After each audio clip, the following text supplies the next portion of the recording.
Hi, three-wheelers around the world. Welcome, we're finally here in the pit lane for the sidecars for the three-wheeling TT sidecar race.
Wow, what a race.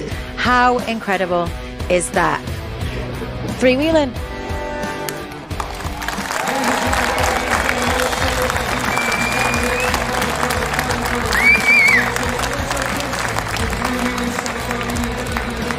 It's great out there today. So let's go and have a chat with whoever we can grab.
Hello, three-wheelers around the world. Yeah, well, I got some show for you today. Well, these guys here, they're all ready to give you the three-wheeling signal. I can feel them in the back here. Whoa, we gotta have some show for you today, right? It's a nice, relaxing day. It's an off day. There's no racing on today, but boy, look at that sunshine, right? Yeah. Awesome. And, yeah. What do you say? And in a little while here, we're gonna talk to some of our fans here and from different parts of the world. I'll let them talk in a minute here. But well, before we go down that route, we have to do this. Okay, everybody get the three-wheeling song. We get everything going here. Yeah.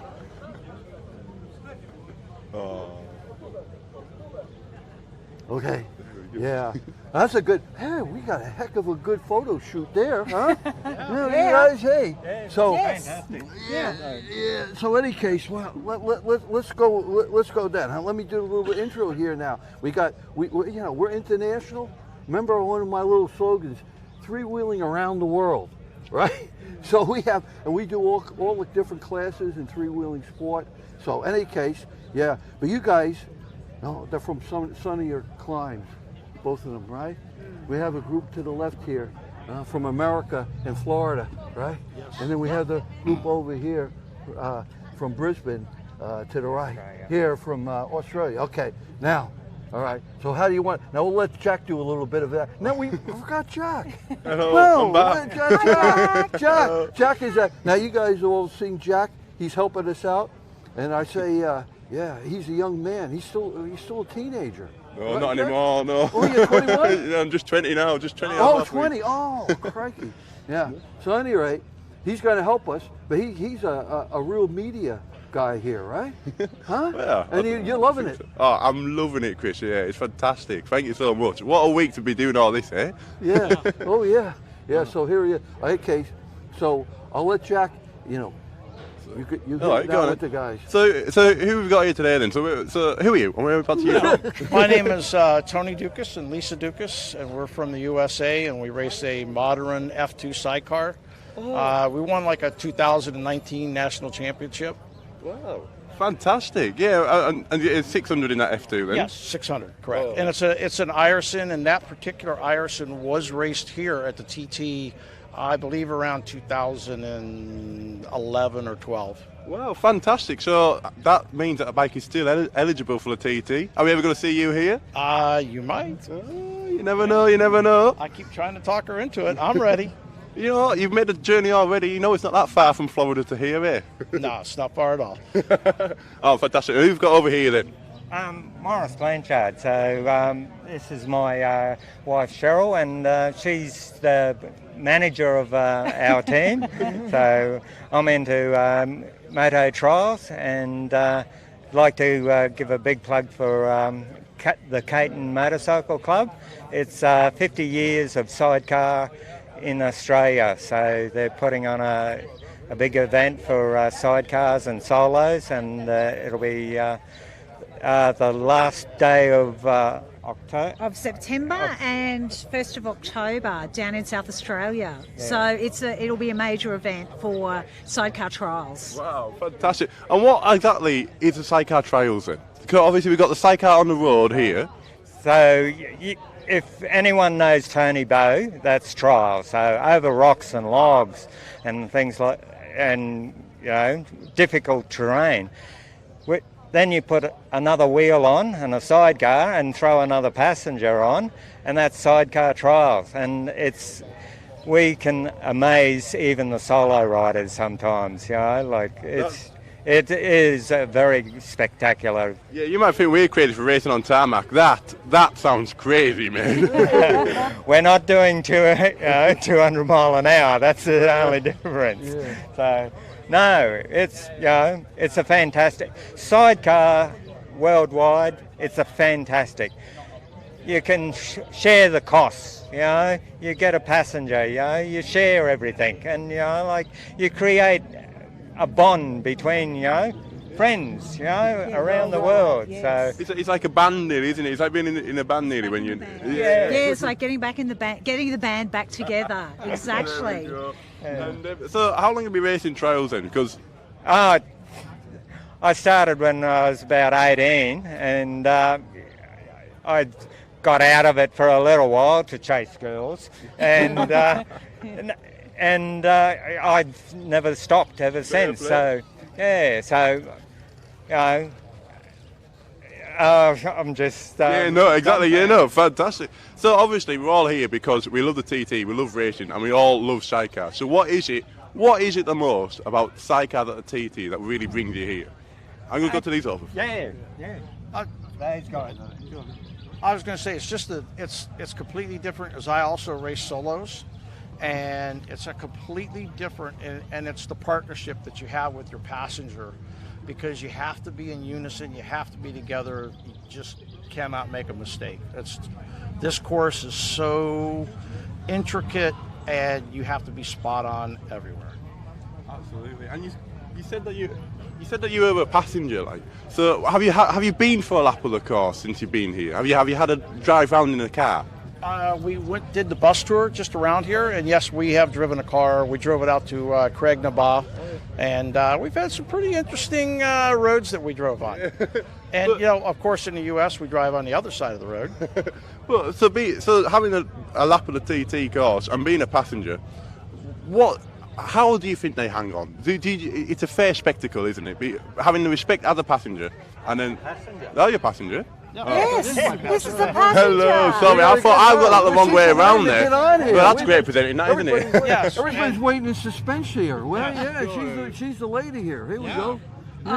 Being a passenger is with my husband is one of the best things that we can do together as a team. I can't imagine the speeds that they're doing here on the TT as compared to what we do on a closed course in the United States. It's amazing.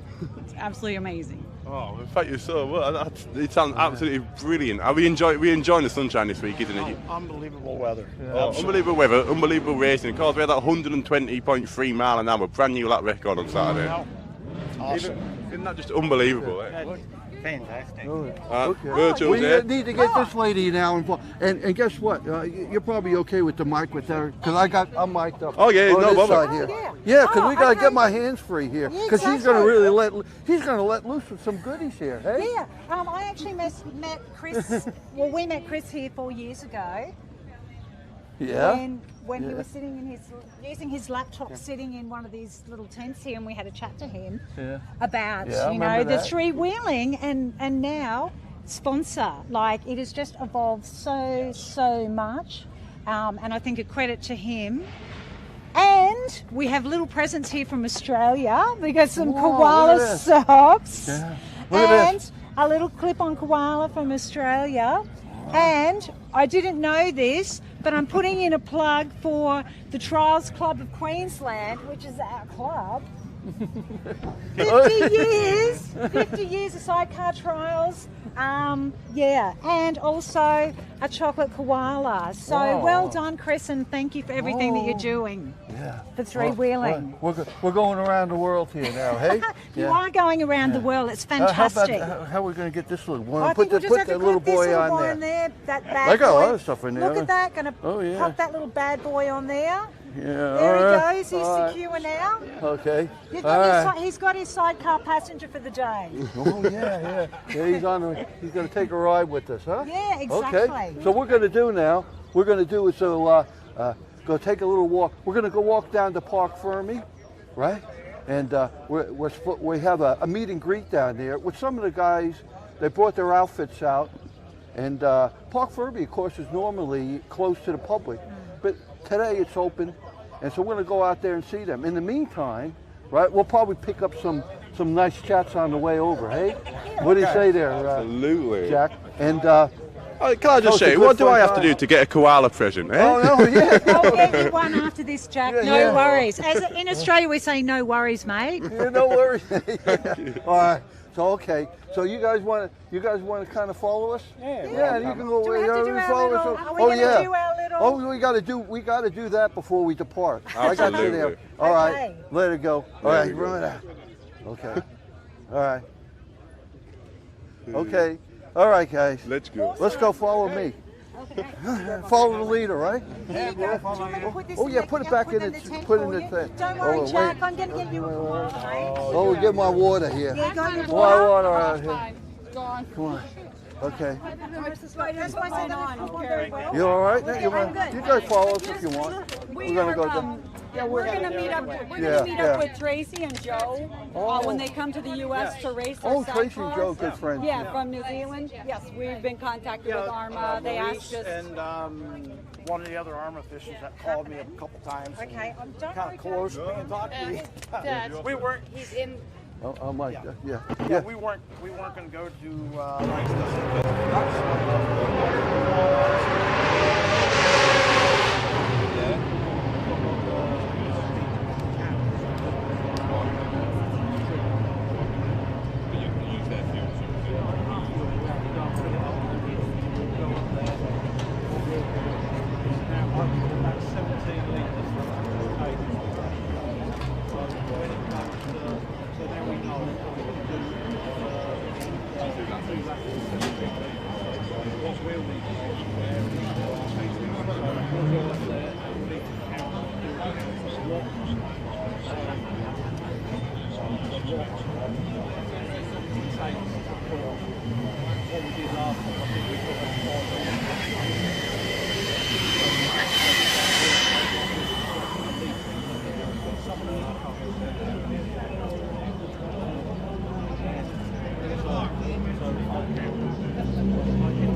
don't know. It just evolved to me now. I feel more comfortable in that than I would do 2 o'clock at the bar. I feel more comfortable that than I know what I'm doing it. I just feel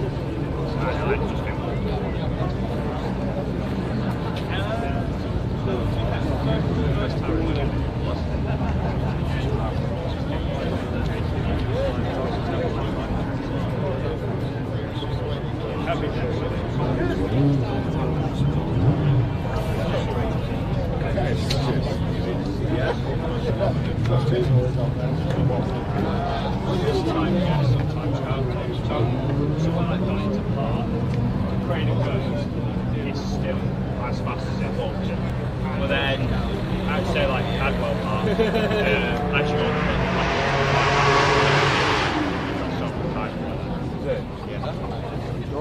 We've been live down there. I was yesterday, sorry we couldn't come yesterday. We ended up getting so busy. Oh, what's that? That's the crowd. I've been like, I got live now. Okay. All right.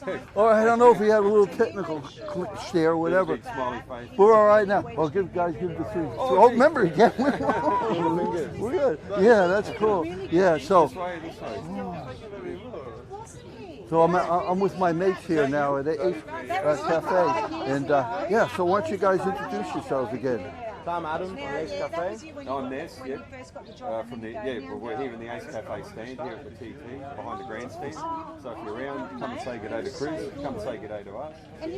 Yeah, well, that's good. Yeah. Now, you sound like you got an Aussie accent there, huh? Yeah. I like the way the Americans say Aussie, but yeah, it's Aussie. Aussie, oh come on. A matter of fact, you want some friends from Australia here? Yeah, there's a lot. Did you meet them? Yeah, there's a big group of about 27 people. Yeah. And then a lot too from that have been here on their own that come just about every year.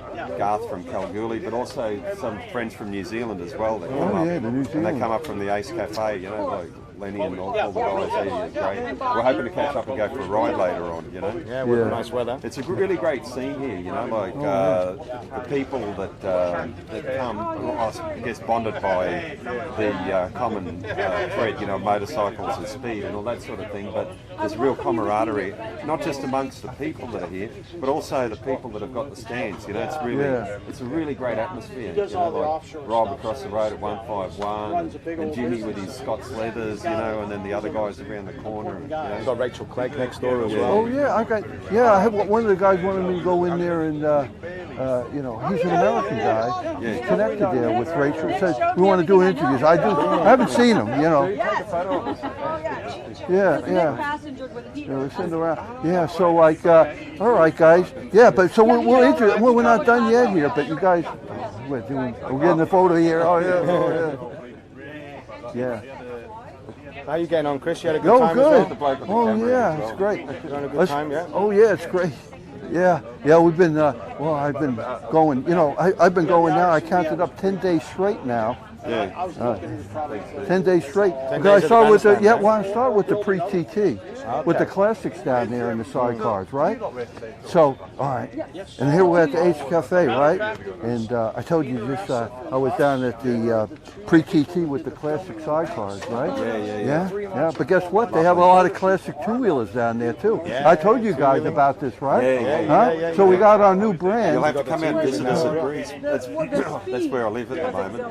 And we're setting up actually an Ace Cafe there. But we'll have a big emphasis on classic two-wheelers. But we'd love to talk to you one day about perhaps doing some sort of three-wheel event too there, and making it an annual thing, like a race or something like that. You're the man to talk to. He knows everything about three-wheelers. Well, I know everybody in the sport, of course, and all that kind of good stuff. We get the media going here, right? We got you. So we got great guys. So we're bringing in. So everybody has a good time, right? We all love each other. We all have a good time, eh? That's the main reason for a good time. Yeah. No, so you got racing. Oh yeah. So we got we got two-wheeling classics, and Yeah, so my thing, I just do it. I can't help it. I have to do a little pitch every time I get in front of the camera here, right?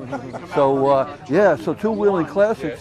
I was looking around and I said, well, you know, everybody, all the guys that were on the three wheels, they had the bikes too, but we all love the two-wheelers too. So Yeah, well, looking through social media, it's a mix and match, isn't it? You know, you put one on, you got three. Take one off, you got two. oh You yeah, know, yeah, oh yeah. It's a lot closer. It's a lot closer. It's like the Anzacs, the Australian New Zealand Army Corps. It's a lot closer, the 2 and the 3, than it is with the 4. Yeah. Yeah. Oh yeah. Yeah. So. Yeah, Oh, 100%. oh yeah. Yeah. There's a brotherhood in through all of this here, right? You know, we're into the modern so- classics. oh That's yeah. what Oh, there's one there. Now see right there. We would like to get Best of the old, like best that. of the new. Yeah, that would be a good one there too. This is a special limited edition Ace Cafe Truxton. And over there we've got the wonderful T120 limited edition Ace Cafe. Yeah, we was Yeah. Saturday. A lot of fun to ride.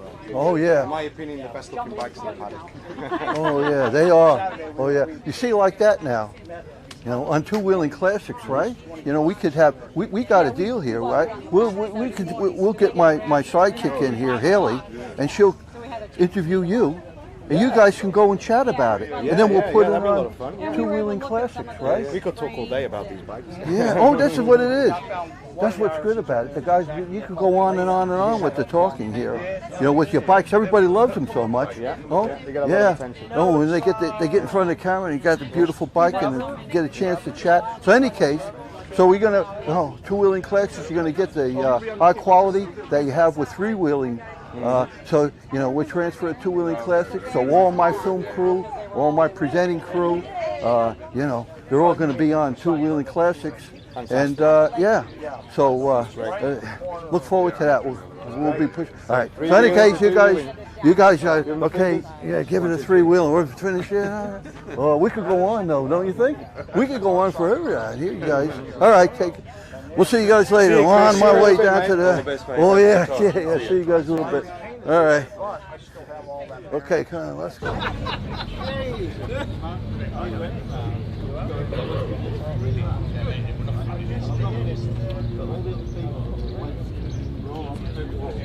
Watching what hell is happening here. Yeah, we're all there. You look right down here. Oh, you're still there then? Yeah. That's fine, yeah. All right.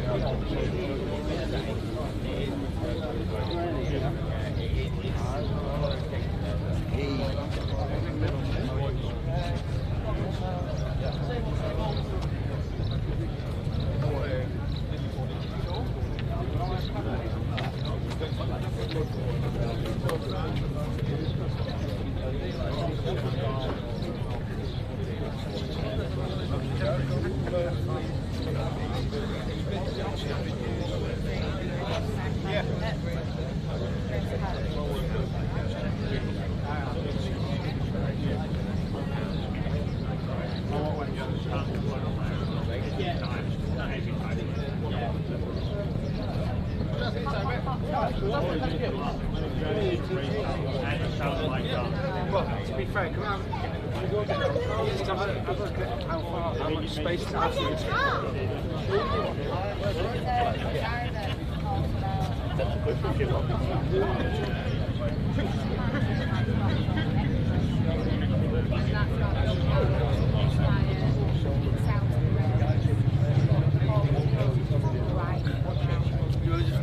Sounds like it's about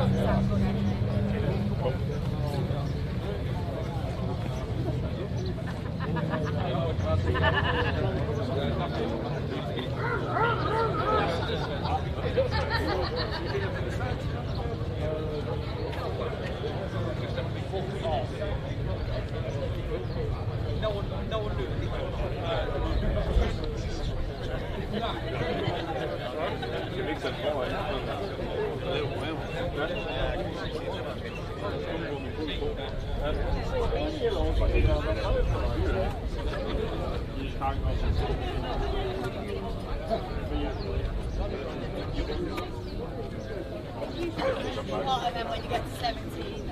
bobbing it on. That's it. No. It's the only place in the world, right? I've never seen an old place like that. That's crazy. It's just the speed that you go up to. Yeah, 30. Yeah. So we do hill climbs and everything. You know, guys all like going hill climbs just to have a go.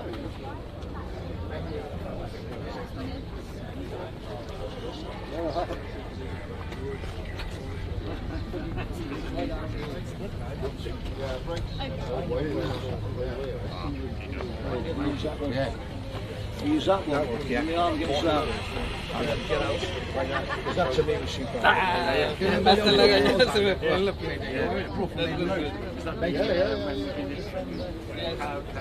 something else now.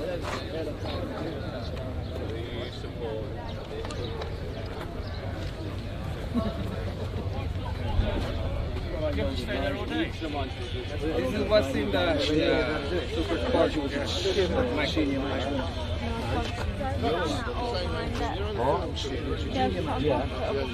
Is it? Yeah, the Silver Dream Machine. Yeah. Is it a film? Yeah. Yeah.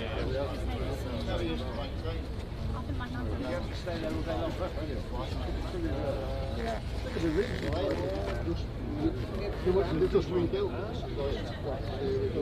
Some guys now are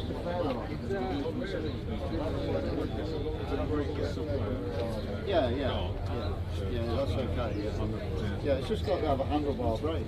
You know, it's a silly rule. Yeah. Just, you know, it's unnecessary. But they do tell you your instinct goes that.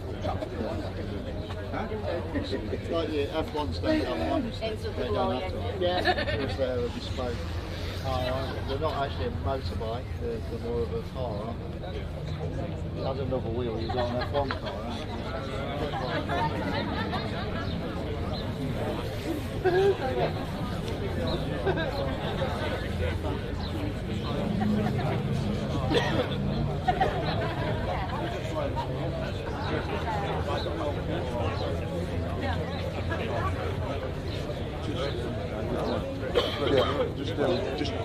Just explain away.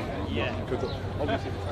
Okay, three-wheelers, we're out in front of the RA motorcycle helmet shop, right across from the grandstand. Yeah, yeah. So maybe you could take a look. We see some familiar logos here at the RA helmets, right? So what we're going to do is we're going to go take a walk in, and we have Jackson there, and we'll see. We're going to span around the shop a bit.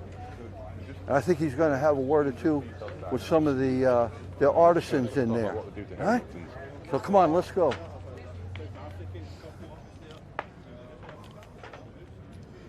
Okay. Okay, Jack. Right, yeah. Yeah, so we're in our helmet tent here, and we're just in front of the race service desk. So racers will bring their helmets here to get them serviced. And this is Paul. Now, Paul, what do you do to a helmet before a race? Yeah, this is the racing service. So after every session, of course, and also in preparation for the next session, like today, no races today, so just preparing for tomorrow's races. They bring in their helmets, they go over there, they need new tear-offs, they need to be cleaned, of course, lots of bugs out there, so, you know, they can become all dirty, and then we clean the visors, put on new tear-offs, and make sure everything is all right for the next session. And sometimes they lose stuff, they break diffusers, other parts, and we try to fix everything. So yeah. So if the helmet isn't fitting or anything like that, you can put more padding in, take padding out, sort the helmet out for them. We can also do that. That's but usually that's done in the first week. Then they have the practice sessions and everything, and then if anything needs to be sorted out, we do it, and then they're fine mostly for the rest of the event. So what is the idea behind a tear-off then? So a tear-off is a film that goes in front of the visor, and what does it do? Yeah, it's just like you can't clean it while you're out riding. You can't use your glove to clean it; you'll make it worse. So you just tear it off, and then you have a brand new visor, so to say. And we put on several layers. So when the next layer becomes dirty, they just tear it off again, and then it's brand new again, so to say. So for the sidecar race then, how many tear-offs would you put on normally? Yeah, it depends. There are personal preferences. Usually we put on like 2 or 3 taros, but with the sidecars, sometimes they want to have it one left and one on the right side, so or 2 layers or 1 layer. It really depends. Oh, fantastic! Yes, it's sort of like 1 per lap, sort of give or take. Because obviously there's a lot of bugs out there, and with this weather we've got a lot of insects about, haven't we? Yeah, a lot. Especially in the first week, they went out in the evening, so it was really bad. They would come in all black, covered with dead flies. So it's a lot of cleaning. Absolutely, yeah. And of course you're pretty chilled out today because there's not much going on. But when it gets later in the week, are you going to be a bit more busy? Yeah, we'll be really busy because they go out for warm-up or whatever, and then they come back and then need to go out again. Or, it's really busy during the week. Yeah. So just to recap then, the helmet goes over there, comes to you, you work your magic, and it goes out there to be collected again. I think you can see the Birchall's helmets over there, Bruce Moore's passenger's helmet there as well, many of the Sidecar racers, many of the solo boys. Thank you very much, Paul. I think we're just going to have a little walk about the tent now, just see what else is going. Have a good day.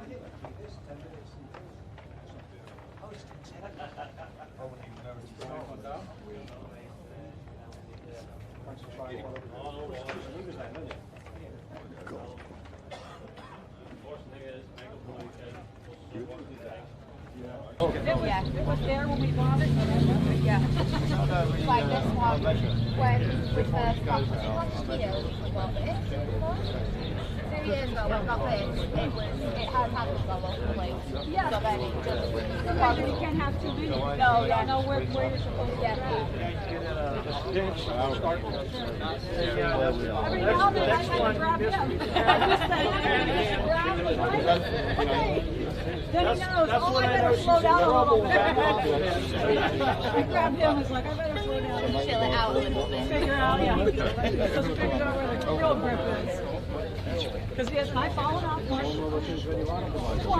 I think everybody, I'm pretty sure everybody does. Yeah. Josh loves to have a little fall off, don't you? Of course, mine was the same weekend, my brand new leather. She was on the big outfit. Well, I think I've done this one. I've done this one. And they've so that's not brand new, they go,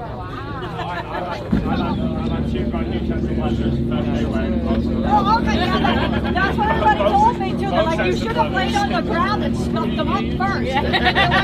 Then you wouldn't have fallen off. Yeah, you wouldn't feel it bad. Because I was getting all my motorhome like it was a nice race. My back was to somebody, and as I'm closing the door, like, what'd you do? Fall off? I'm thinking, well, yeah, just well, the back's all scuffed up. No, just shimmying across the floor on your back. That chap there in the SSR t-shirt. Okay. That's the driver for my brother. Oh, okay. That's our uncle. Where's your side? The race, that one last. So we're done by another 317. Their screws are a bit tighter in there. Yeah, that's it. So that'll do about 4 laps then. Yeah. People doing this with That is going scared a bit. They race We want to put stickers we can around here. He hit the curb twice, so there's a nice white mark on But we did get to race at Daytona on the high bank. Across at one stage.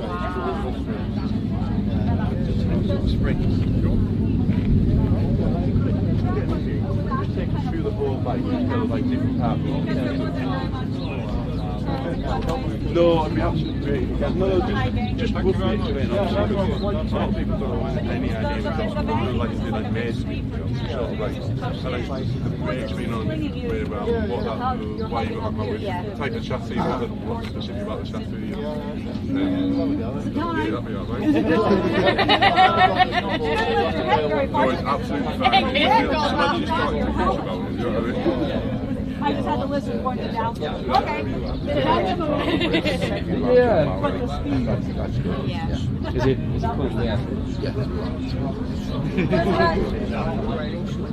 All right, so here we are in Parc Fermé, in the middle of a sidecar meet and greet, which is absolutely fantastic. Now, who have we got here today? Oh, my name's Rob Collins. I'm a mechanic for Bruce Moore.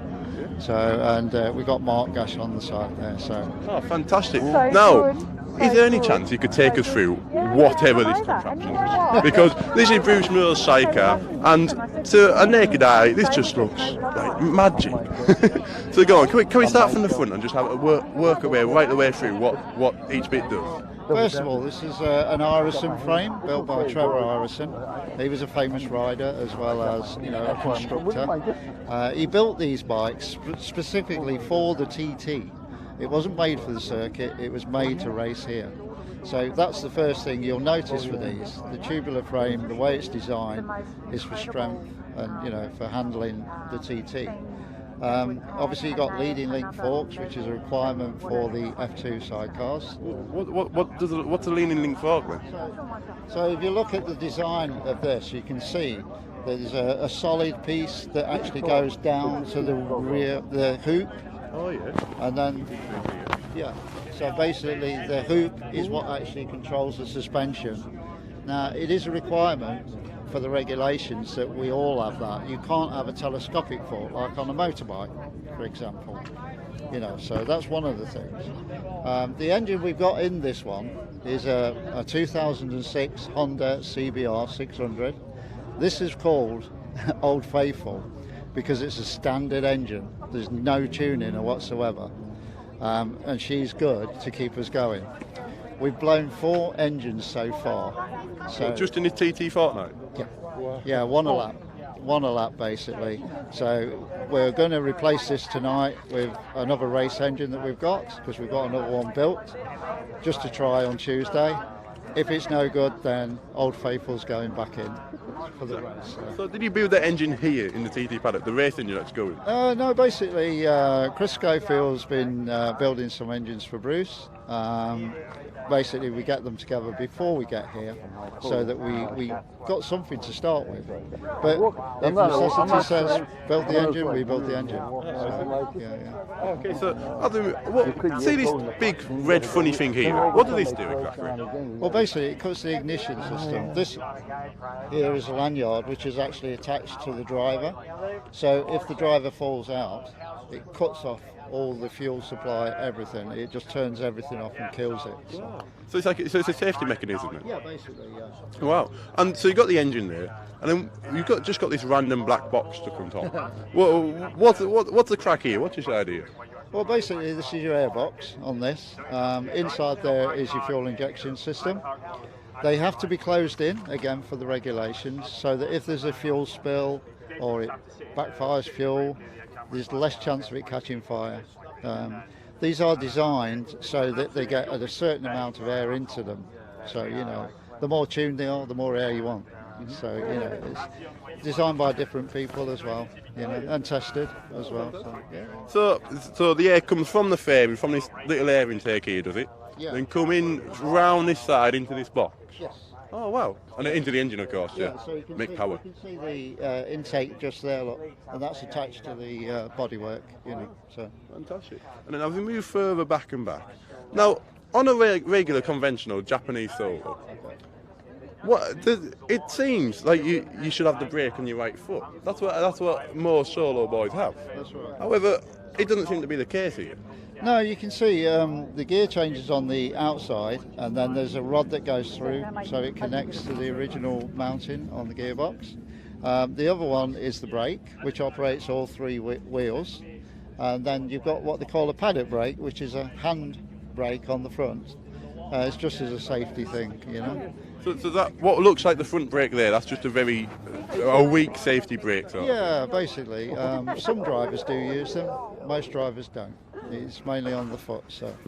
Oh, fantastic. Yeah. So, and then when you move back over, we were talking about tyres before, but you've got a very, very long chain here, and you've got suspension mounted at the back. What's all this section about? Well, basically, you've got your single-sided swing arm here. If you look at the older bike, you can see on that one, they used to bring the swing arm on both sides of the wheel to stop the axles from breaking, but obviously as materials got better, that's why they did the single-sided. Again, the length of it determines the actual wheelbase of the bike. There is a regulation that you can't go beyond, so there is a measurement there. How does the wheelbase affect the handling of the bike then? Okay, yeah. So by making it longer, good good example is Mark. Mark is a big passenger for Bruce, and with his weight, he's lifting the front wheel. So what we've done, we've extended the wheelbase a little bit to push the front wheel into the ground a little bit more. So, you know, that's what it'll do. If you shorten it and the weight's further back, it's just like a lever. You know, it's going to lever it up. So Fantastic. And then obviously sidecars are all about the bit on the side. So as we move a little bit close to the side, we just got a T-tray here. This can't be where the passenger goes. yeah, it is. Yeah, believe it or not, he kneels on that. And there's most of the people that have tried it today, because we're encouraging people to actually sit on this.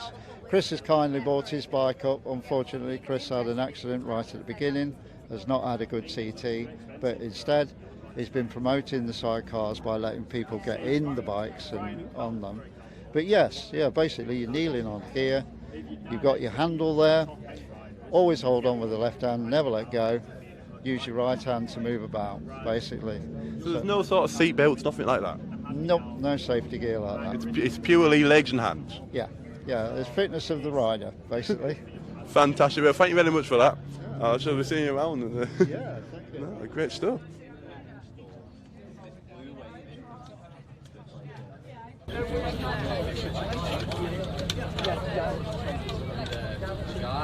He was actually fit.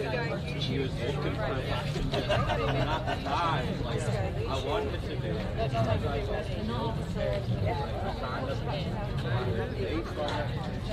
You know, he was like, you know, all you got to do is, like, you're, as a passenger, obviously it's not something to drive on, but to get to ride on, like his friends and stuff, it's quite easy to get into. You know, obviously everything else comes with time to learn, and so, but you know, funny enough, I did turn us down at the time. Who was it? Who was it offering it? I can't remember, but they were sponsoring someone at the time, and he was looking for someone. They had two riders, and they were both looking for passengers at the time. And it was like before the TT or Manual Grand Prix, stuff like that. Oh, thank you. I remember. Very comfortable. Tell the rider this is the problem. I don't have a wife anymore, so you're not getting anyone nagging you not to. Okay, so we've seen round Bruce Miller's bike, a TT bike of current times. Now we're joined by something that is a bit of a classic bike, isn't it? Iconic, yeah. So this is Rachel, and who are you? How do you associate yourself with this bike? So I'm Nigel Wallace's daughter, one of 3 of his kids, and his dream really, he passed away suddenly a few years ago, and his dream was to bring the sidecar to the centenary sidecars. At that point the TT hadn't kind of organised it as such, but going on experience in 2007 they did a centenary of the whole TT, and they did a parade lap, and Dad was in that, involved in that. So he had in his head that he wanted to come here, centenary of sidecars, and do a lap on it. So unfortunately he passed away before that, and obviously Bowman, Mark Dibben, and they were doing this celebration for the sidecars. So we were like, right, okay, you know, Dad's dream, let's do it. So it has taken a long few months, some really good people working really hard on rebuilding the engine. It's not rebuilt to do a lap on them, it's just a few yards and fire up. And so yeah, this is here it is. So this sidecar won in 1986, passenger Dolly Williams. And it's a British Barton Phoenix engine. So in the world there's like 10 made, but only 6 racing engines built. We've got 2, and this is, you might have heard of the film David Essex, Silver Dream Racer. So this was featured in the film, polished up for obviously the shots as such, not the one used. But yeah, so this is another reason why it's a, you know, ultimately a very iconic machine and piece of machinery. So it's 2-stroke, 4-cylinder. Top speeds are, so let me get this right, so 154 TT Highlander and 156 through Sulby Straights top speeds. 156 through Sulby Straight? Yeah. Bear in mind that Bircher are just clipping the early 150s now on a modern 600 machine. Yeah. So back in the 80s this was clipping over a lot more than that, anyhow. Yeah, so I mean, Dad was very competitive. People probably know that, but he built the frame specifically for the TT. So the frame that everything's mounted in he did that. He designed the fairing. So my mum and a passenger back in the day kind of fiberglassed and did the fairing to his design, and obviously over the years tweaked it. I suppose, competitive and had a dream, went out and smashed it. Yeah, so this is the Rawlinson chassis then. So Nigel built this himself. Yeah. Wow, that's fantastic. So yeah. And now, if you can see here, the way the passengers seem to move, you've got an exit here in front of the sidecar wheel. Is this a different style of passengering? Yeah. So back in the day, they used to like front exits as well as now it's just out the back and over the side. But no, they used to come out the front and all sorts. If you look about some of the old photography back in the 80s and earlier on, you'll see the old sidecar passengers really hanging out, like, fair play to them. Oh, good. Oh, Very fantastic. different. So have you ever raced yourself then? No, I don't race. I do ride motorbikes and trials, but no, I don't race. I was going to passenger my dad if we got onto a lap of honour. So maybe one day. I'm a bit more grounded now with the family, so it's a bit different. Fair enough. Life's getting in the way, but no mind. Yeah, but I mean, the big thing about Dad, he always had a goal, and he was only one of two people to win the TT circuit on solo and sidecar. Freddie Dixon was the other guy. So when he finished racing, he never lets things go. He actually did a round the world yacht race, ran the Isle of Man yacht race and won that. Wow. So he used to never give up. So I didn't give up and got it here for him. That is absolutely magnificent. So what solo did he compete on? So the Manx Grand Prix. Oh yeah. So he won that. Yeah, I believe 1971 on Paget's. Wow. So then he started off his career as a solo rider, and then he became a sidecar driver and builder afterwards. Yeah, that's it. And he was very, very passionate about the TT Riders Association, which looks after injured riders and their families. So he became the president of that in 2013, and it's a real iconic Isle of Man charity. Amazing work. There's a lot of big riders' names that have become presidents over the years. Mike Hayward being one of them that's just behind us there. So he was one of those. And so it's quite a legacy that Nigel left behind him. That is absolutely magnificent. So did you say that this will be fired up today? It has been rebuilt. So it was in storage when Dad passed away, so there's been a lot of work. So it's only been rebuilt to really do a few hundred metres fire up. Because as you can see, we've only got a temporary tank on at the minute because the original tanks are fiberglass lined and they're kind of not the best inside. So that's why we've got the temporary tank on there. I have made a phone call to a guy that could start it up, but he's in Peel at the minute. So we will endeavour to try and start it up today. Fire it up. It might be a bit smoky, but that's what we're going to do. And then in the Manx Grand Prix, Jim Hunter, travelling marshal, he's going to do a parade with it, just a few hundred yards to get it reminiscing and fired up for everyone as well in the Manx. That sounds absolutely magnificent. Well, thank you so much for your time, Rachel. And this bike it's a beautiful piece of machinery. Like, I can't lie to you, I'm a bit of a sidecar nerd, and this looks absolutely marvellous. But anyway, thanks again. Will you be a passenger one day then? I am a passenger. Oh God, sorry. No, it's all right. Thank you. That's fab. Should we get a bit of freewheeling going in there? Superb. So you hold on to this to get over on this chair wheel, and then you've got handles down the side as well, going down the back wheel, that way down, otherwise no weight there.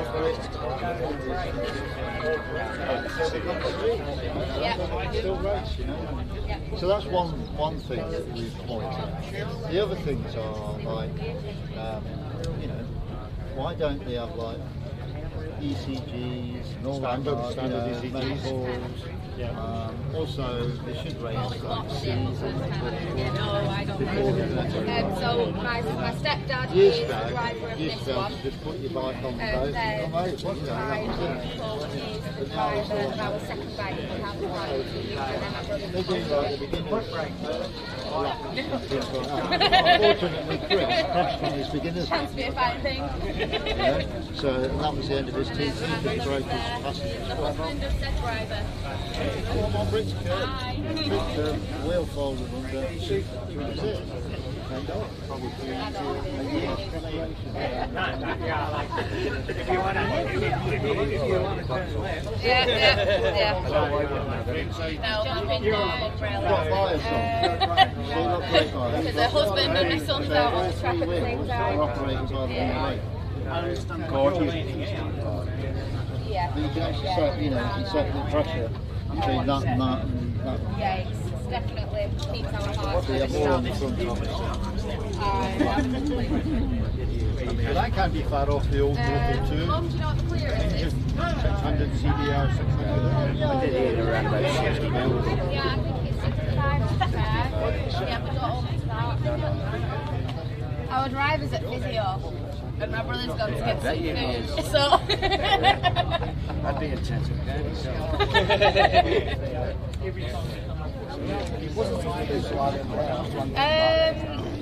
What Sloug's gone up to top speed?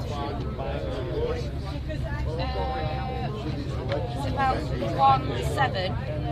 About 107, 110-ish. Yeah. And the throttle's open for how long of the lap? Because they were saying like they only come off the throttle for like it's full on. Yeah, I think it's pretty much. Yeah, it's pretty much full on apart from corners. I think they were saying Yeah, it's like 90%. and then it's dropping down to like 60 on a corner. Yeah, I know it's daft. It's really daft.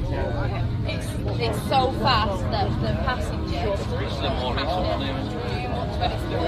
It just literally took the bike to get him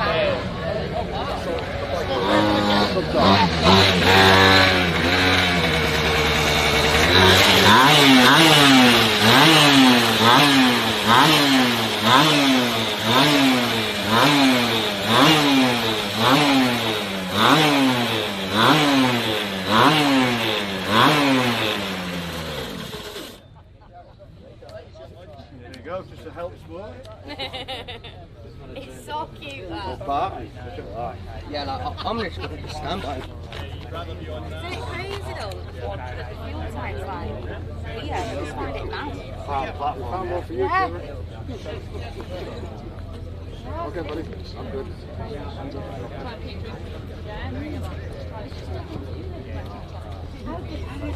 Tiny. I suppose. They got you little and large.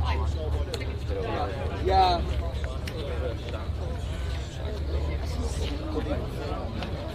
I'll go and get me. Shall I bring the police with you? I'll go and get the other one. You real one?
Anything right for you, didn't it?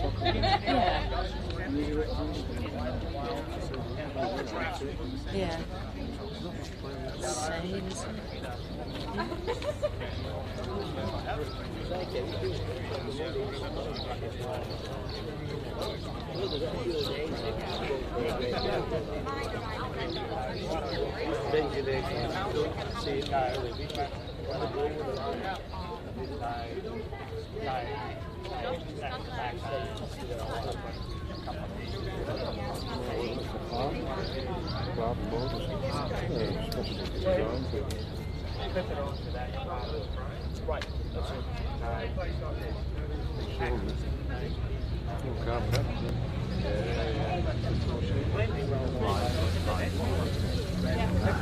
Three-wheelers, we're back.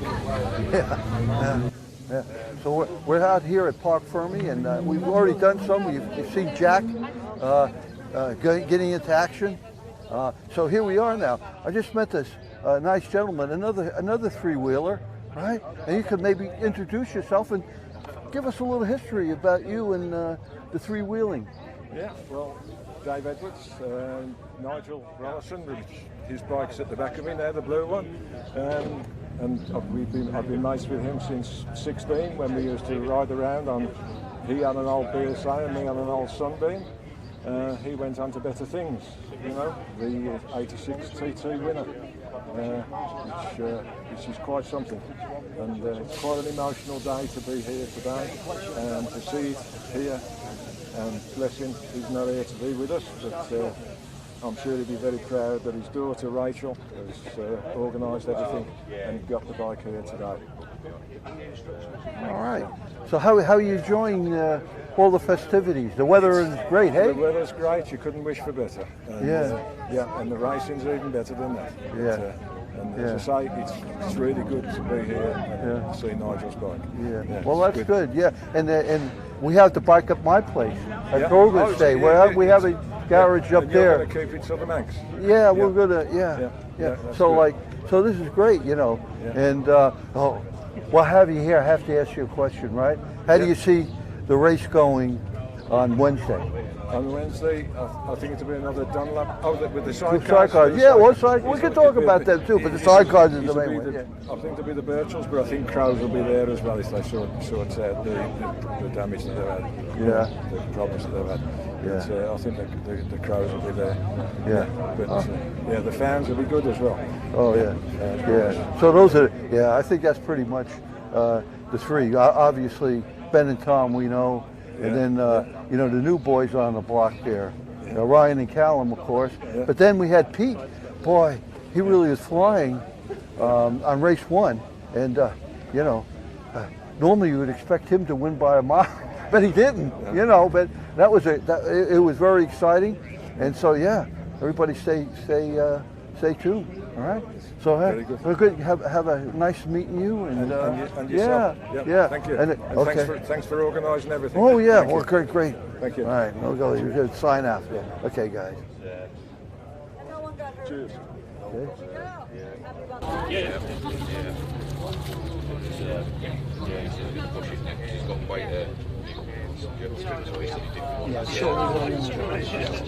Pump on. Pump it until it stops. Well, see the way the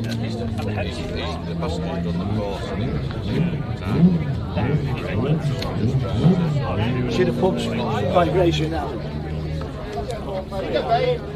When that stops, the cars will be quick.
Hello, right, so we're back here in Park Fermi. A TT passenger, you've just finished 11th in the last TT race, didn't you? Yeah, we did. We finished 11th place, steady away, got a good couple of laps in. I think it was 3 laps doing 106, 108 and then 107. Wasn't as fast as the other night, but in all honesty, It's good considering that Dan and I have had about 3 years out. So, all being said, yeah, all good. Superb. Well, so Ben, we are very, very lucky to be with you today because you're going to take us through what a TT passenger has to do on the back of one of these things. Exactly that. Yeah. So, first things first, for people which haven't really seen this before, a sidecar passenger job around this place is essentially to provide steering for the driver, drive to the rear tyre, grip to the front tyre, and provide general balance around the bike. So when we're going round, if you come down here and have a look, we've got the handle arrangement round here. On this particular bike, you've got a section here which will be keeping your left arm on at all times. This essentially is your anchor. This doesn't let go, especially around the Isle of Man. And then at that point, you've got this section here, which will be for when you tuck down. You're going to have your feet in round here, anchor with the back right foot, and this block on this particular bike will keep the legs in place for when you're going down the straights. Left hand will stay in around here, and then at that point the passenger, in this particular case, will have the right hand round here and the head down in. Be resting the helmet on this section here and for this pad here. So then at that point the head will be down here, going down the straights, the helmet will be banging around, be hitting up against the bodywork here, up against the handle here, coming in. So if we start a lap, Jack, start a lap, we'll start off round the back. You'll see the passengers all covering the back end of the bike. Reason why they're doing this is that they'll be doing that, checking the back of the bike, making sure they're comfy. It's at that point, when he gets on the gas and goes, you want your weight across the back wheel of the bike. This is providing drive to the driver, off the line. You'll hear this bike sometimes spin up. It'll go kind of high-pitched, kind of wow! At that point, you're listening to that. And then at that point, you want it to kind of drive. So then at that point, you go, wow, wow, and then drive away. Which point you're coming into Bray Hill, you'll kind of knock yourself down in, get in a ball, and then at that point, your whole world starts to go bumpy. So you're kind of shaking around, bottom of Bray. It'll start to push you out to the left-hand side of the bike. You'll feel yourself get pushed out. You'll push it with your legs and kind of push yourself in against the bodywork. At that point, you're looking at his foot or her foot to brake. As they come into the braking section, some drivers will start to find and will have a kind of pattern where they'll push back. Other drivers will just go straight on. Come in, over Aggo's Leap, round the left, down the gear or so. At that point, start to slow into Quarter Bridge. You'll see the passengers pushing themselves up over, and to start off with, as a standard on a sidecar, you will allow yourself to come to the front of the bike. What you're doing here is you're giving weight to the front wheel. The reason why you're giving weight to the front wheel is initially for initial turning, you want the bike to be turning into the corner, be more front end happy as such, and provide the driver with front end grip. As he comes out, you'll allow the power to slide yourself back, and then at that point provide grip to the rear tyre, obviously providing drive out the corner. So all around this circuit, passengers are going forward, backwards, forward, backwards, forward, backwards. That'll be taking load on the arms. It's a reason why it's a physical sport, and it's a reason why you need to be very, very physically fit. It's also a good kind of combination as well, because once you come out of Quarter Bridge, you've got an instant left-hand corner with a quick left-right switch. So as you're coming through, that point, your legs are constantly changing position around this place. So sometimes you're going in with both your feet over the back, sometimes you're going in like so to anchor yourself depending on how bumpy it is around the circuit. Going into Braddon Bridge, it's fairly smooth. Myself personally, I keep both arms in like so. That point, coming in, head down, head down, head down. The gas starts to come off. At that point, I allow myself a little peak, flick with the right arm, over, and then you put yourself into position for the left at Braddon. At that point, all of this is feeling the weight of the bike. So you're feeling the weight of the bike transferring you from one side of the bike to the other, as Jack will know himself, as a sidecar passenger at a very good standard. You allow the bike to move you. You don't force yourself around the bike. At which point you're going round the left-hander at Braddon, just coming up to the right, the weight will start to transfer. You let the last little bit of that transfer you over to the right-hand side. Over, 3, 2, 1, over, bang. You let your legs flick over, and you see the real good boys, and at that point they're literally flicking their legs from side to side. Super quick. Once again, front end of the bike, give him grip, watch the front end. At that point, when he wants to drive out, allow yourself to slide back. You'll see different kind of setups with passengers in terms of the amount of grip tape they've got on the back of the bike. Some passengers like a nice slidey platform. Jamie Wynn was one of them back in the day, where Jamie used to like to slide around on the platform and let himself go from side to side. Round standardly, I don't normally go for much grip tape.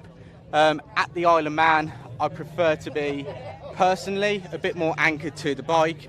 Being quite a light passenger myself, I bounce around on the tray quite a lot. So having a bit of grip tape on the bike allows you to stay in place more. And also on the rights as well. For the first time this year, I've applied a bit of grip tape onto the back, because I find through the bumpy sections, as you're going through the rights, it starts to bounce you backwards off the bike, at which point you're taking more load on the arms. And for a 3-lap race round here, even though all of us are sticking in the kind of physical exercise, so working a lot of stuff on grip, upper body strength, lots of cardio, lots of running, lots of cycling, all of that kind of stuff, it's pretty labour intensive around this place. So you need to be durable, you need to be flexible, you need to be fit, and applying some grip tape around the back of the bike here just to stop you and just to stop the slide does help a hell of a lot.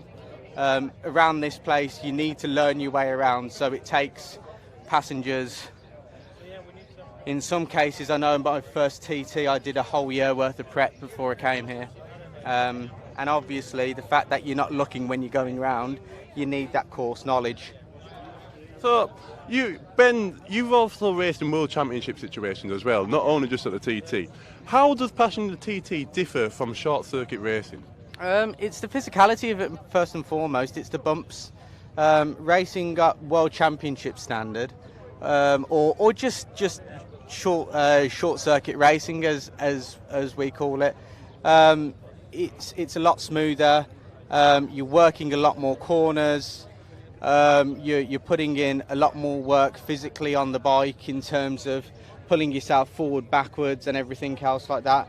At the TT, it's more about keeping out the wind. So I know that myself and my driver, we've lost a lot of weight to get down to make sure that the bike is as fast as possible in a straight line, making sure working on me keeping out the wind, all of those kind of things. Whereas on shorter circuits, the main difference in all honesty is just the bumps. It's just the bumps. Obviously you go through very narrow places on this track, walls and curbside and hedges. I was talking to someone and they said you don't ever get outside of the fiberglass. Is that true? Exactly, yes. Standard rules are you don't get outside the fairing. You stay within the fairing. So be that if you're out for a right-hand corner, you'll see on photos that I'll be shadowing down a lot. Whereas on the short circuits, you'll see passengers getting over all this kind of stuff, or getting down and getting their heads down round here. On the longer bikes round this place, you just don't do that. The same as when you're out for lefts. I'm quite fortunate being a shorter person that my body doesn't really go outside of this. So when I'll be tucking down, I'm quite fortunate in that my backside isn't going outside of the fairing. Everybody's seen the clips on YouTube of passengers getting the backsides out and being whipped out at the back of the bike. So it's kind of like the cardinal sin as such of sticking your body outside of the fairing. Up on the mountain you can do, but when you don't have the walls and everything. But when you've got all the walls, especially in the sections like Hanleys and those kind of corners, especially going through Hanleys, it's a very hairy moment as you're going in, work a left, and then you go over for a right-hand corner, and And if you come over, you've literally got a wall just go straight past your head like that. So that's one of the places on this track where I think separates the kind of men from the boys as such, if you know what I mean. Yeah. Well, thank you very much, Ben. No, all the best for the second race, and that's what it takes to be a sidecar on a TT. It does. Yeah, a sidecar passenger around the TT. So yeah, hope that have been some of help to you. Oh, it certainly has. Thank you very much. Cheers. Give it all of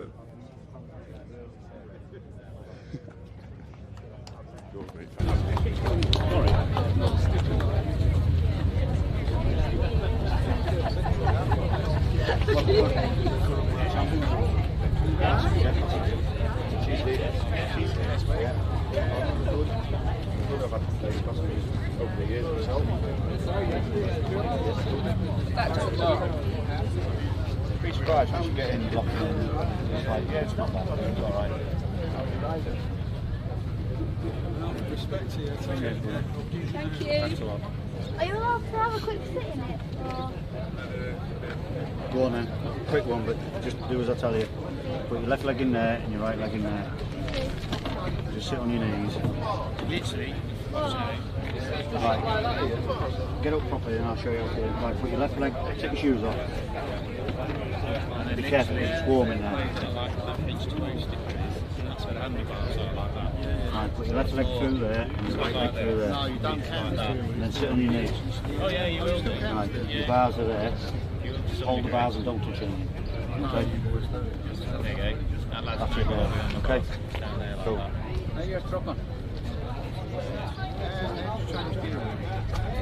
Literally right foot with the stirrup. Thank you. Alright, no problem, that's it. Same again, stand, and then jump out of that way. That's it, right leg first. You got it. Good Thank lad. you. Good lad. This is a bigger platform. Slightly short. This is Full speed, over the bumps.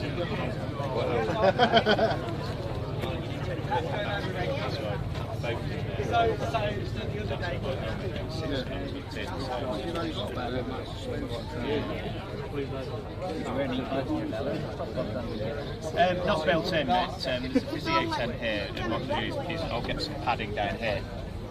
Because you spend quite a bit of your time with your arm over the back, locked in and pressed against the side, so you can get a little bit of rattle there. And I'll have a bit of paddle and shin here as well, so bounces and catches.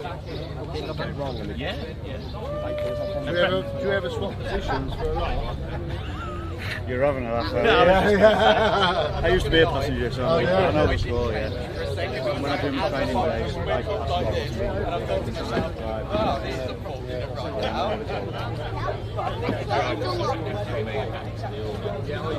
The extent of my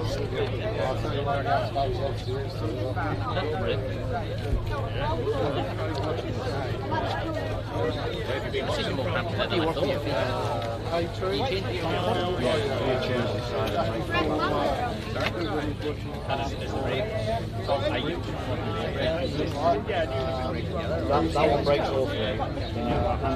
You're on the path. The other path. Yeah. You're fishing the eye. Yes. Oh, crazy. I can imagine. Yeah, you take them.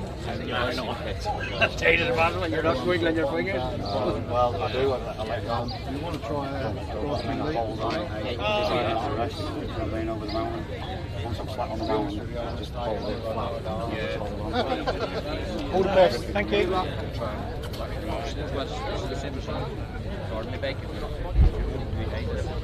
That's right, yeah.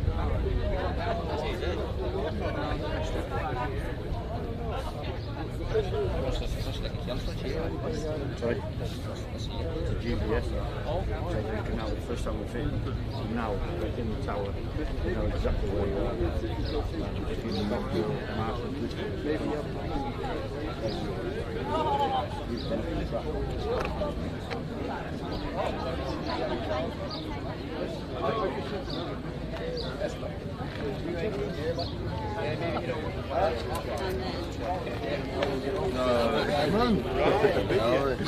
Just sitting on top of it.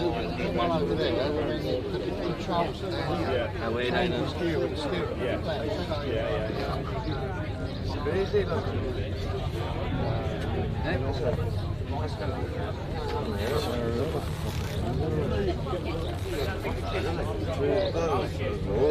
Must be a fucking snowmobile. What the fuck is that? Radiator. Because of the gram area going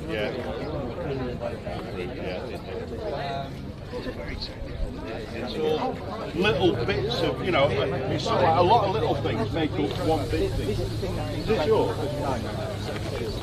Somebody else's bike out of down the paddock. Whereas we have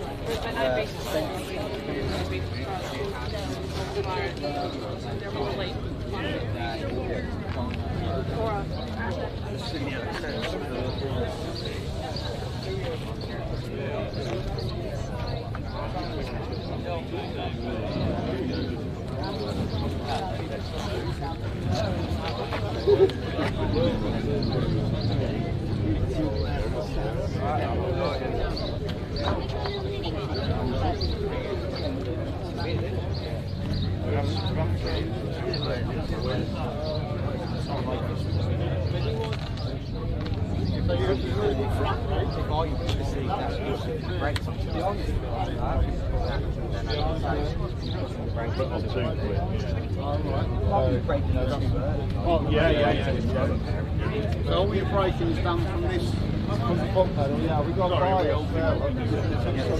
Yeah, it's operated by. So your seat's there, what's missing now? Whatever it is, resting in Chester as well. Yeah. Chester your elbows in. This is the thing. That's where you sit, yeah. Because when you're racing on circuit, 9 times out of 10, that's where not really that side. Not when you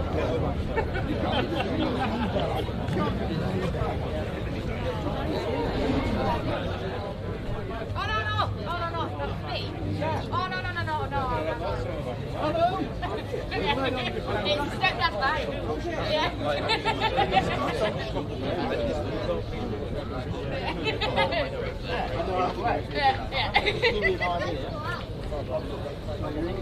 Great, yeah. And then gears on this side. If that goes, you can probably. Well, it's honestly, it's made to fit our driver.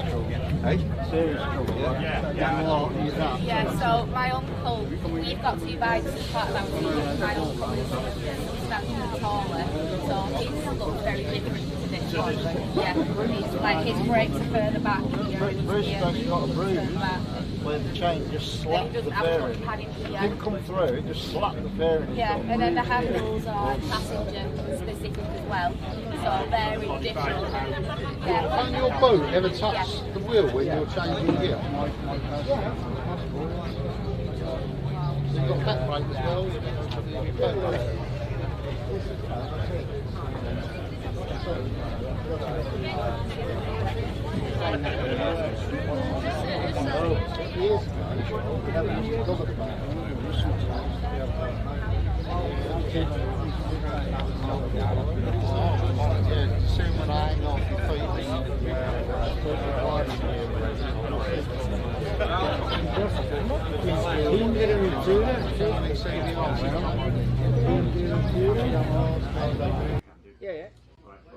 Oh, right then. So, you join us here in Gary Bryan and Phil Hyde's tent. The number 8 at the TT this year. You had a fantastic race on Saturday, didn't we? Yeah, we did. We pushed really hard, especially on the last lap. We got a good pit board at the gooseneck from a mate of mine, and we were P-0, and it was like Gary really pushed on for the last 3/4 of that lap, and it was really hard, and we ended up P5, so it was a good result, really. Yeah, we were really happy with that. Oh, fantastic, yeah, and we've just caught you right in the middle of the day. We can see Gary himself working on the bike there, and current world champion Todd Ellis also working on the bike. Is that any place for a world champion underneath a bike? No. To be honest, Todd and Manu, his passenger, have prepped the bike all the fortnight for us. Me and Gary haven't really got involved. Gary's obviously just topping the motor up with oil and checking that little bits. But as in swapping the engines, cleaning it, stripping it every night. Manu and Todd have been on it all the time. They've done a fantastic job, and we've not really touched it, to be fair. Absolutely superb. And Gary does tunes the motors as well, doesn't he? Yeah, Gary builds all of our motors, and he builds all the Todd's and Manu's motors as well. Hence why they've come sort of to pay back, a bit of payback for the amount of time Gary spends on their stuff. So with a Sidecar engine, then, is there a lot more strain on it? Would you build it differently? Yeah, you try not to, for your super sport motor, you'd probably look in another 5 or 6 horsepower because they can tune them that bit more because you've not got the massive load of 2 riders, heavier bike, and the massive prolonged throttle openings. You know what I mean?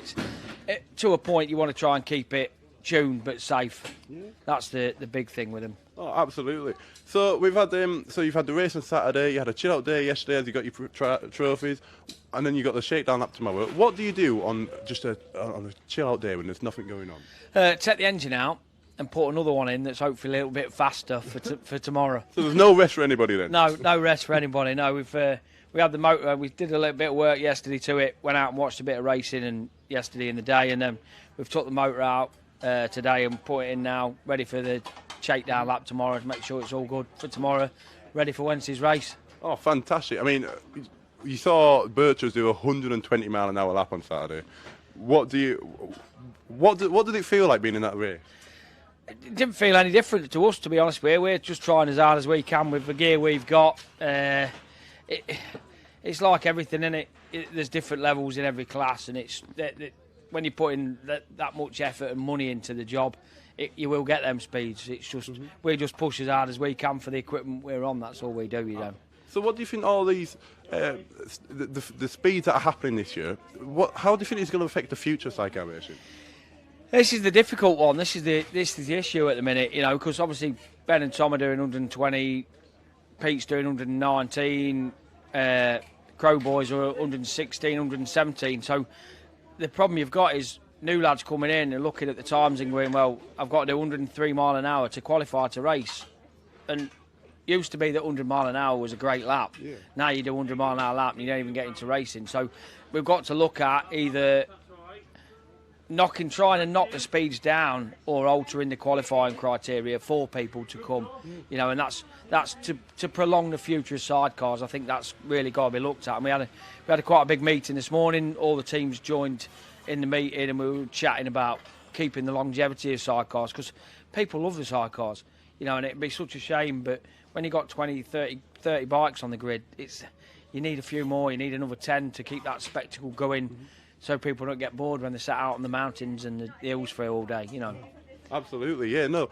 Thank you very much for that, Phil. It sounds like there's a lot of changes coming in the Sidecar world. Well, I wouldn't say there's going to be a lot of changes, but we're just trying to move it on so we keep it fresh and keep more.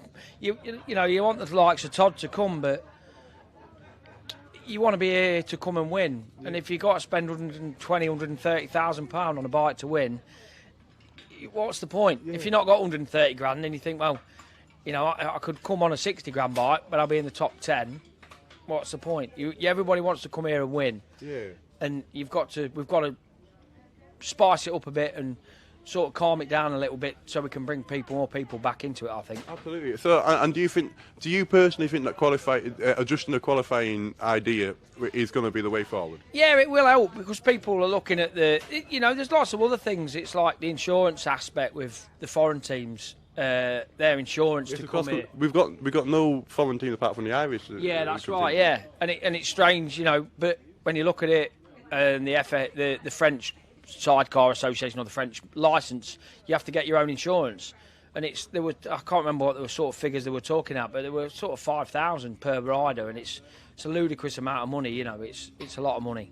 Oh, right. Well, I'll leave you to get back to your prep on your bike because you look like you've got plenty to do there. So after the motor's all done, what do you do after that? So just start to build it back up, try and improve it at all? We'll just run it back up. Todd will probably plug in with the Motec and have a look, make sure everything's all right, but it's very difficult. Once it's sat here, you can't really map it. You need a lap on it. So we'll go out and do the lap tomorrow, and then Todd will get back in it and plug in the laptop check the fueling's right and everything's right with it, oil pressure and everything, and then we'll be ready for Wednesday. So Motec, I presume, is like the ignition system, the thing that runs it. Sort of. Yeah, Motec's the ECU and the dash and everything, and we have a data logging system, so you can data log. It's got a lander sensor in the exhaust, so you can check the fuel levels, make sure the fueling levels are right. You can have it auto-tuned, but the problem here is if the lander should fail on lap 1, it will keep auto-tuning lap 2 and lap 3, and it can push the fuel in further and out. So we tend to map it and then shut the lander off, so it can't map anything, it can't alter the fueling ratios. Oh, fantastic. Well, enjoy the sunshine, enjoy the rest of your bike prep, and I shall see you later. Cheers. Can we just get one of these, Phil? I'm not very good at that. Ah, go on. There you go. There we go, close enough. Cheers. Superb, thank you very much. Cheers. No Cheers. problem, mate. No, That's fine. That's fine. No problem.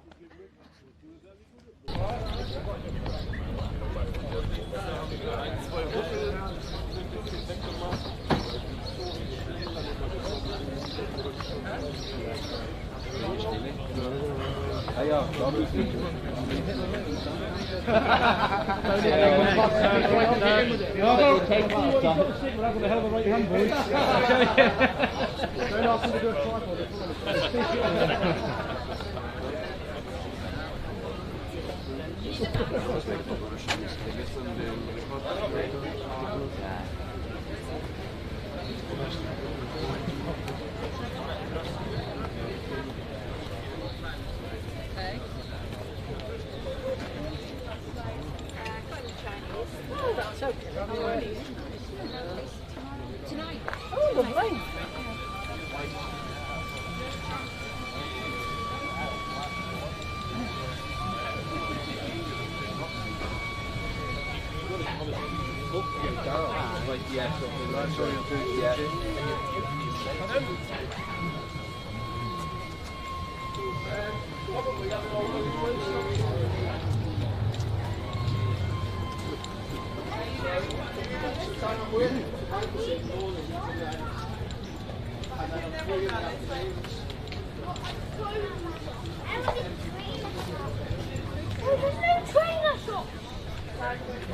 Yeah, okay, mate. No worries.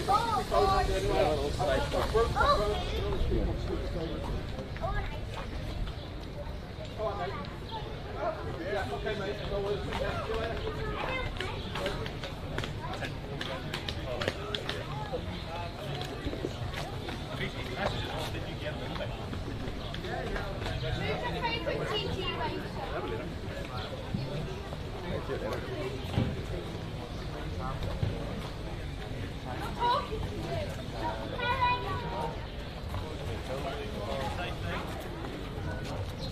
Roll it up. I've got an idea, shall I fold it? Roll it, then It's got creases in it.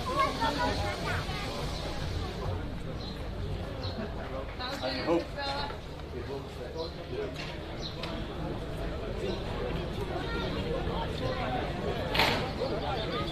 I want to get the clothing.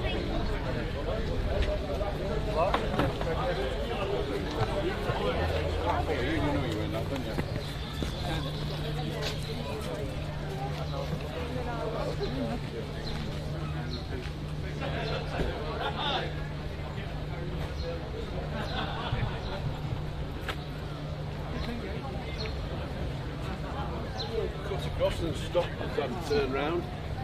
Yeah.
Some Italian or something.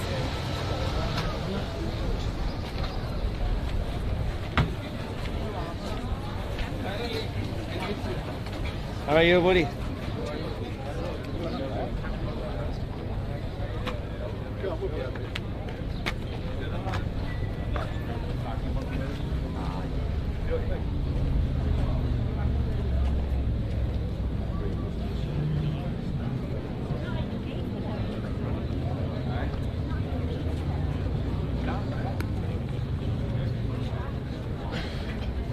Why would you have it out like that as well?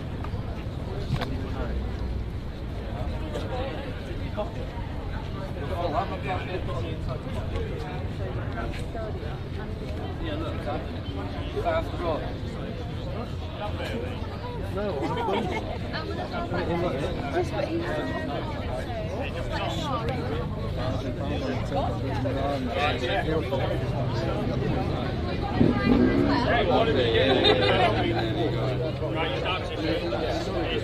These on the middle of the platform. Take your foot off. So for this, you just step it on the side first, and then step it on your right leg, and it will go down really finish down there.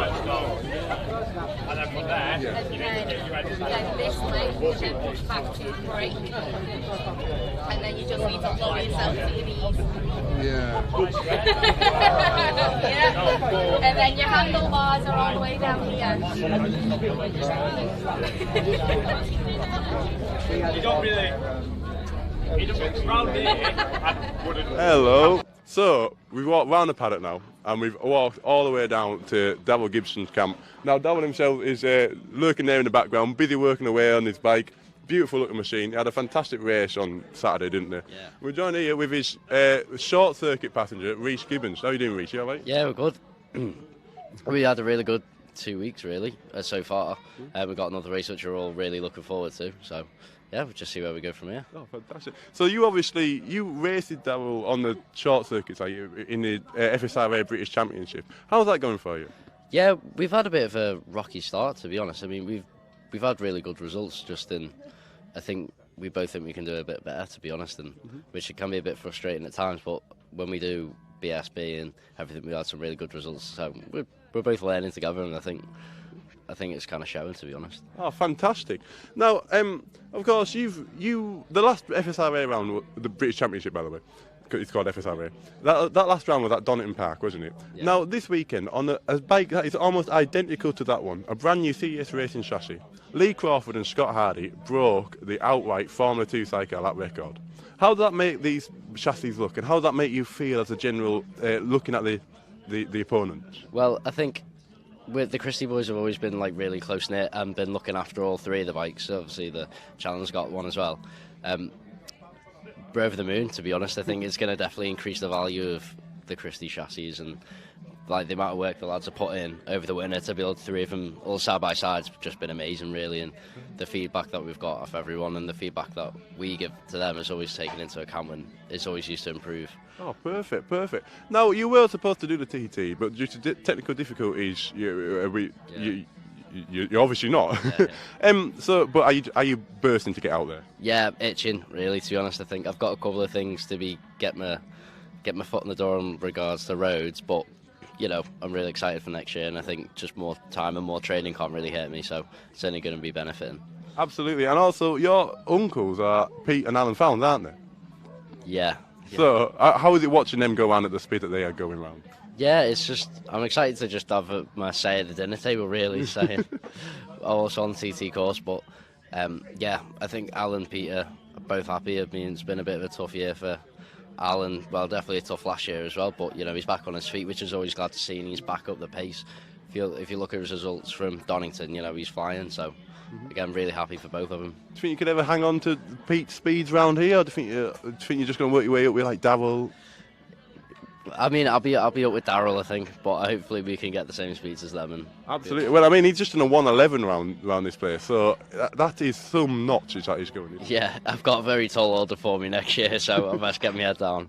So what's the plan with the team for the rest of the year then? I think so far it'll be just FSRA, I think.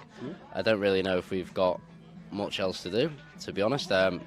Probably will be getting called in for Al to give him a hand. So yeah, I've got a very busy rest of the season for me. Yeah, very busy schedule for you. So should we just go back to the job in hand, if you like, now? So this is meant to be a rest day. There's no racing happening today at all, and yet everybody seems to be busy on the bike. What's happening here? Yeah, we're all very hungover yesterday, so we didn't. That was our rest day.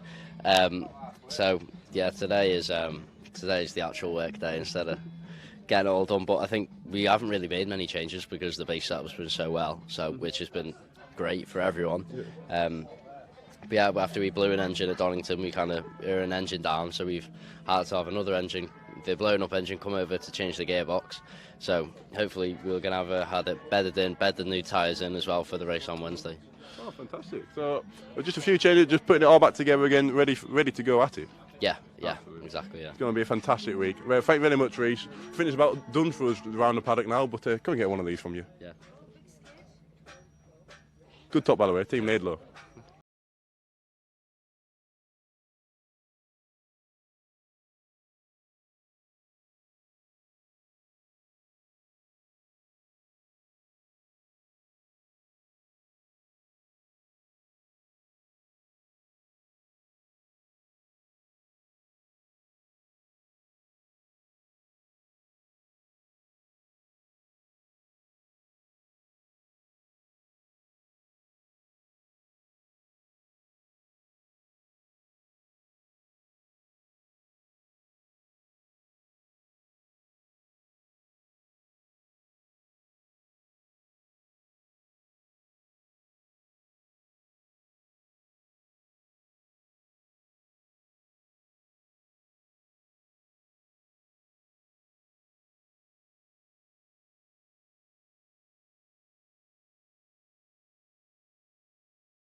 No, Bill, very well.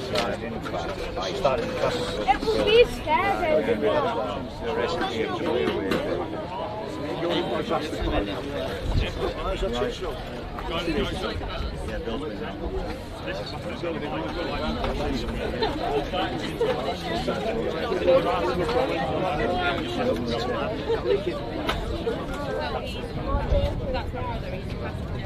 Now here's right, so this here front sat, when that stops there full, okay? So this is This foot. Yeah, I remember. And push yourself right the way over. And you move your hands down. Deep breath out, whichever one. Touch your position and get from there to the left. Today, your body where it is. You bring this knee, so slide your body over, you bring this knee down. You bring this knee down so the boat hangs out the back and you roll over on your knee. Well, it's not right now. It's got to fill all the footballs. They know it's right. Yeah, that's about it. Right, see that there, Chris? Get all the handlebars there, there's a lever there. If you take your arm off the elbow, your elbow off the fair, and that's my arm like that. Hello, Wally. Because the lower your arms are, see there, there's a plumb lever there. There, see there, that holds your chokes. Just hold them on. No, you have to hold it to start it, and then, you know what I mean? And we need to get it going up. But the thing is, gears. Which way was the gears on this? One forward. This was a matter of drive. You have some platforms that look at people, it's too much. The there is two. I mean, whereas with this, Yeah, we've got a block here. if you've got all the space behind it. I'll say, don't worry.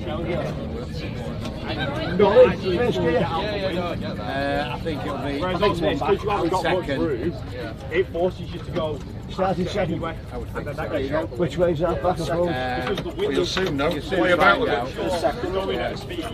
Find out where neutral is. There's fourth. Yeah, no, fourth too much space. No, it's right, I've got it there. So, one back. One back. Yeah, but the thing, if you let go, if you're completely out of the wind, you're fine. But that wind's trying to pull you back. So if you let go and the wind's trying to pull you back, you're going to end up off it. If you're out of the wind, technically you could let go. I wouldn't advise it, and I wouldn't try it myself. But technically, you can just completely let go. You won't go anywhere. Because there isn't a force, there isn't a force trying to pull you back off it until you get out into the wind. I just can't believe how. I understand you saying, like, you know, if you've not got that space, but how cramped that is. Yeah. Are they all on like the same chassis, like same wheel? No, completely different. Like, so is there different like wheelbase lengths and that kind of stuff? Yeah, so this bike is not by much, but it isn't longer than that. Oh, is it? Yeah. And if you look at the platform as well, the platform on that's completely different. Yeah, very. So it's just different. That bike, every single bit of that bike is built for this place. That bike will be so much harder to ride on a short circuit, but it works here. Whereas this has a little bit more short circuit than mine. It's still going well here. That will still go well at a short circuit. But this is, that was built for the TT. This was built. And her comment. With both of mine. I mean, gone out the yard with, I would say, personally. And quite looks at it. So yeah, no, good to see. The thing is, everyone's got them, so it's easy to adapt to. So if I'm up on the first day, I walk.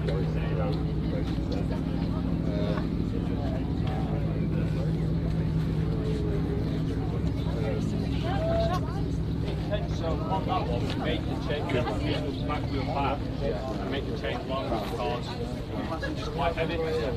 So we found that going through the corners, the drive camera's front end wasn't tracking as well because obviously the weight's on the back end.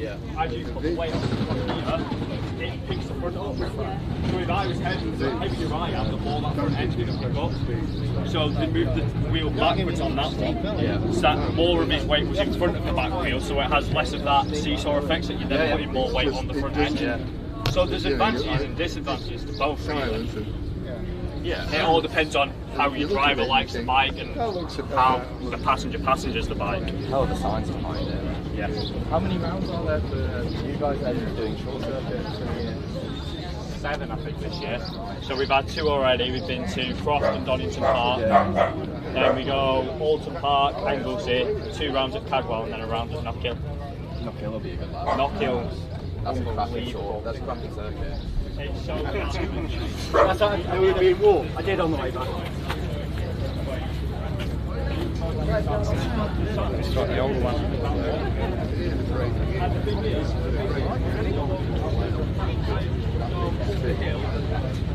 and that, and as you go over that, that cracks up. So it's not even like down the straight.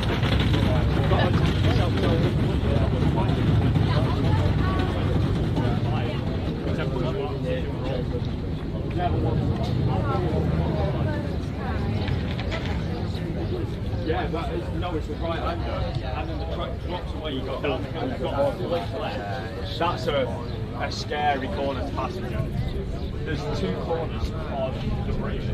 I like the bridge, you get scared of it. The answer is no. There's 2 corners where I get scared. One of them's Queen Curse Collington, just because it's quick and it's not there. So as you go first right hand, go down the hill, back right and then you go left.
Bravo, bravo.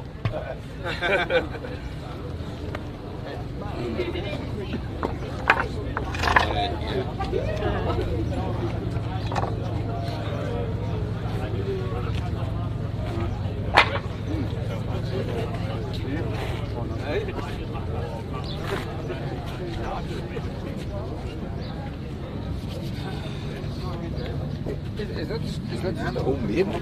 No, you can buy them. Buy them on eBay. Can you? It's just a mini gold toe.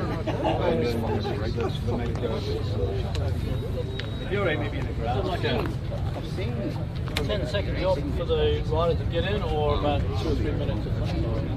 I can get out of it pretty quick if I need to. Yeah. A bit tight with leathers on, but yeah, no. If you have a bump to get out of, if you're unconscious, you can't get out of there. Yeah. Not good for that. So you feel It'll go.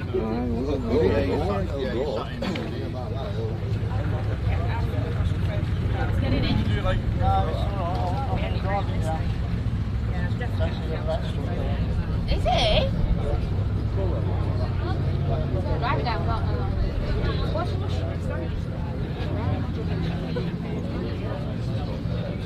I won't mind jumping in that passenger. What, are we good now? We've got that? No, I mean, if you want to take this back together. We've got to get it back. We've got to get an engine.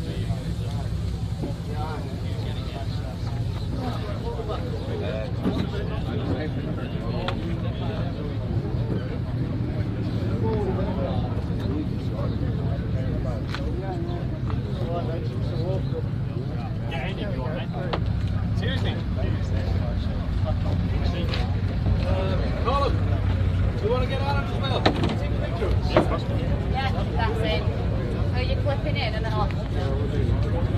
That's screwdriver. You get in the driver's seat. Okay. You might want to take your boots off if you are, just because it's quite a tight fit down there. Our boots are like... Oi.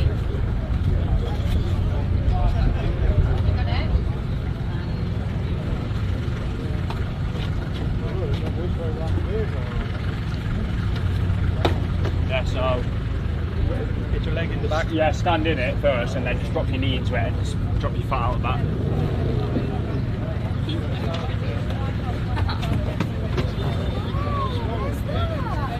Yeah, and then it's tight, isn't it? It is really tight, yeah.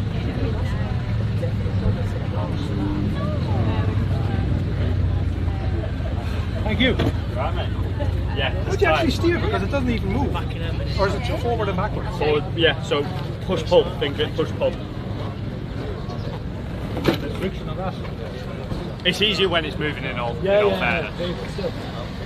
Yeah, but there actually isn't a whole lot of steering lock on it anyway. That's why they need a passenger.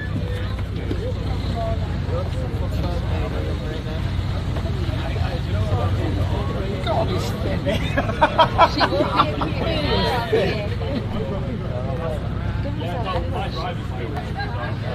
Leaning over then.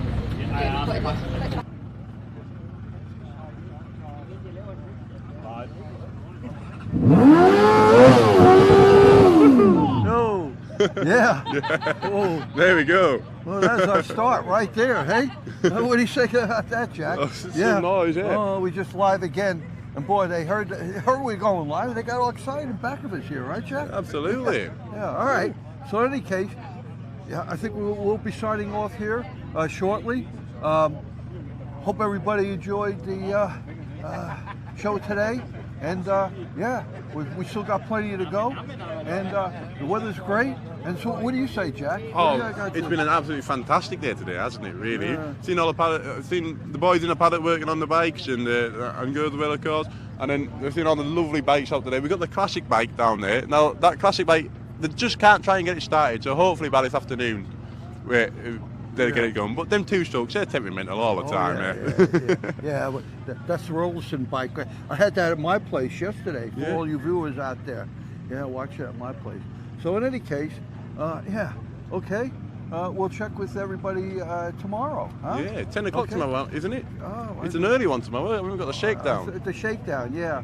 The shakedown, yeah. Oh, it should be an easy one for us. That's no problem. It's not going to be like the shakedown. In any case, everybody just check the schedule that we have given out a number of times, right? Remind everybody all the time. Okay? All right? So, okay, take care, everybody. And remember this, three-wheeling, by the sport, for the sport.